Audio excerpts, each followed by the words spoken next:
Varicose veins కి సరైన చికిత్స కోసం సంప్రదించండి ఎవిస్ హాస్పిటల్. ఈ మధ్యకాలంలో చూస్తున్నాము సనాతన ధర్మం సనాతన ధర్మం అని ప్రతి ఒక్కరూ మాట్లాడుతూ ఉన్నారు. అసలు సనాతన ధర్మం అంటే ఏంటి? ఎప్పుడు పుట్టింది? ఎలా పుట్టింది? ఇప్పుడు మీరు సూర్యుడు ఎప్పుడు పుట్టాడు చెప్పగలరమ్మా?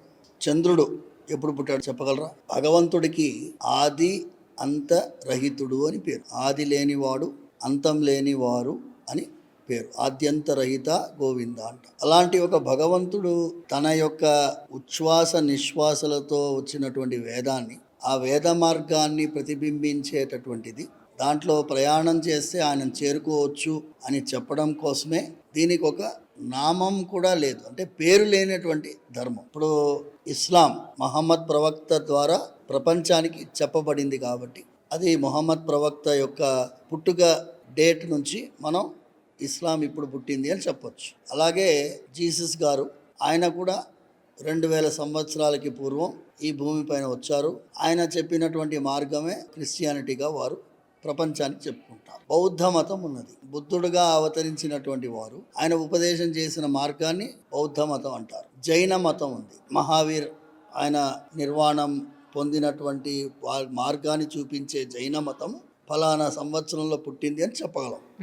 ఒక వ్యక్తి ద్వారా అని అవతార పురుషుడే కావచ్చు, కానీ ఫలానా సమయంలో పుట్టినటువంటి వారు ఈయన ద్వారా ఉపదేశం చేయబడింది ఈ మతం అని చెప్తే ఫలానా ఏజ్ చెప్పగలం. కానీ భగవంతుడు పరిత్రాణాయ సాధూనాం వినాశాయ చ దుష్కృతాం ధర్మ సంస్థాపనార్థాయ సంభవామి యుగే యుగే అంటున్నారు. అంటే ప్రతి యుగంలో ఒకసారి పుడతానని అర్థం. అంటే యుగే యుగేని సంస్కృత వాంగ్మయంలో దాన్ని పండితోత్తములు ఎలా అంటారంటే 4 యుగాలు ఒక సైకిల్. కృతయుగం, త్రేతాయుగం, ద్వాపరయుగం, కలియుగం. 4 యుగాలు. మళ్ళీ కృతయుగం, త్రేతాయుగం, ద్వాపరయుగం, కలియుగం చక్రంలా నడుస్తూ ఉంటుంది. యథాయత్తం జగచ్చక్రం కాలచక్రం చ శాశ్వతం పాతువస్తత్ పరం చక్రం చక్రరూపశ్చ చక్రిణ. ఆ సుదర్శన భగవానుడు కాలచక్రం లాంటివాడు. ఆ భగవానుడు ధరించినటువంటి సుదర్శనమే కూడా కాలచక్రం. స్వామివారే ఒక చక్రం లాంటివారు. ఈ భూమి అంత కాలం అంటే చక్రమే కదా. స్వామివారే కాలోస్మి అని చెప్తాడు భగవద్గీతలో. నేను ఎవరయ్యా?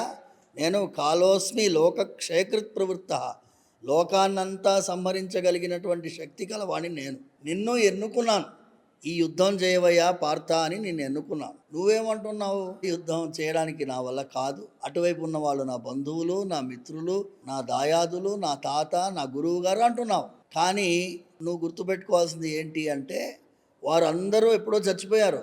నువ్వు ఉట్టి బాణం వేయాల్సిందే. విశ్వరూపంలోనే చూపిస్తున్నారు స్వామివారు. భీష్ముడు, ద్రోణుడు అన్నీ ఆయన నోటి లోపలికి వెళ్ళిపోతున్నారు, సంహరించబడుతున్నారని చూపిస్తున్నాడు అర్జునుడికి.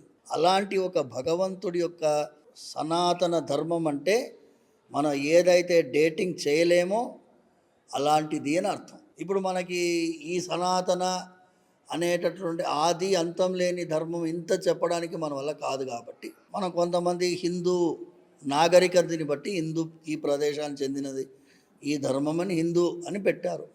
సరే, మనం స్వీకరించాం. కానీ మీరు అడిగితే నువ్వు హిందువా అంటే నేను సనాతని.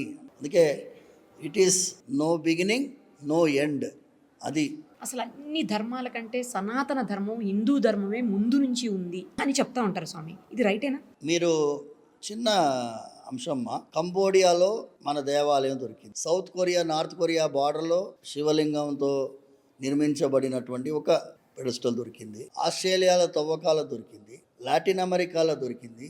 అంటే పురావస్తు శాఖ వాళ్ళు కొన్ని ప్రదేశాల్లో తవ్వకాలు జరిగితే అక్కడంతా కూడా మనకి వినాయకుడి యొక్క ప్రతిమ దొరికింది. అక్కడక్కడ దొరికింది అంటే దాని అర్థం ఏంటి? ఒక కాలంలో ప్రపంచమంతా వ్యాపించి ఉన్నటువంటి ధర్మం ఇది అనేటటువంటిది నిరూపణం అవుతుంది. దాన్ని కార్బన్ డేటింగ్ చేసి దాన్ని ఏ సంవత్సరంలో ఎప్పుడు చేశారు అనేది చాలామంది, కొంతమంది అయితే 4000 సంవత్సరాలకు పూర్వం ఒక కాయిన్ దొరికింది అంటారు.